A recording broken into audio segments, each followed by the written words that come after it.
Hello నమస్తే అందరికీ. ఈరోజు వెజిటేబుల్తో గోధుమ రవ్వ ఉప్మా చేస్తున్నానండి. ఇది వచ్చింది, ఇందులో బఠానీలు, క్యారెట్,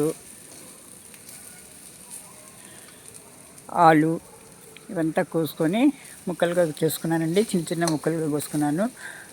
కసూరి మేథి, ఆ తర్వాత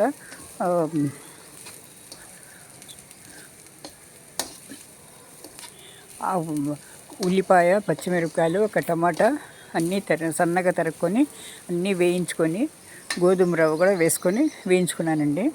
వేయించుకొని పల్లీలు, టమాటా కూడా వేసుకుని ఇందులో వేడి నీళ్లు వేయాలి. ఒక కప్పుకి 2.5 కప్పులు వేస్తే కొంచెం మెత్తగా బాగా వస్తుందండి. ఇది విడివిడిగా బాగోదు, కాస్త మెత్తగా ఉంటేనే బాగుంటుంది.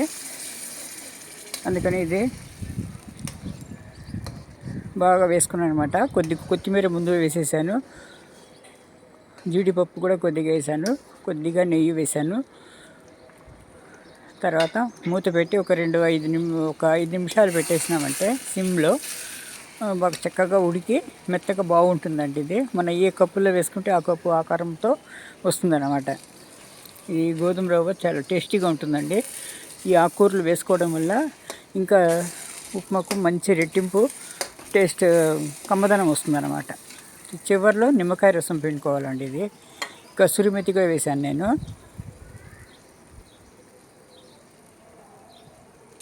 సోయాకు కూడా వేసాను కొద్దిగా సన్నగా తరిగి. మా గార్డెన్లో పండింది కాబట్టి కమ్మదం ఇస్తుందండి ఇది. సోయాకు వేయడం వల్ల సన్నగా తరిగి వేసుకోవాలి. ఆకే సన్నగది సోయాకు, అది కూడా వేసుకున్నాను. ఒక నిమ్మ చెక్క పిండుకున్నాను అనమాట. ఒక చిన్న నిమ్మకాయ అండి, మా గార్డెన్లో పండిన నిమ్మకాయ అనమాట. కోసి అప్పటికప్పుడు ఫ్రెష్గా ఇచ్చేసింది. పిండేసి అనమాట. పిండేసి మొత్తం కలుపుకున్నాను.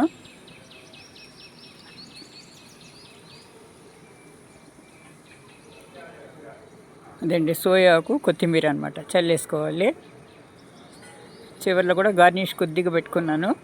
ఇప్పుడు చల్లి ఒక మూత పెట్టేసామంటే ఉప్మా రెడీ అండి. వేడి టేస్టీ గోధుమ రవ్వ ఉప్మా. ఇది ప్లేట్లో వేసిన తర్వాత మళ్ళీ కొద్దిగా ఆకుతో గార్నిష్ చేశాను. జీడిపప్పు వేయించేసుకున్నాను అనమాట. ముందు కూడా కొద్దిగా వేసాను. ఇప్పుడు చివరిలో పల్లీలు కూడా వేసుకున్నానండి.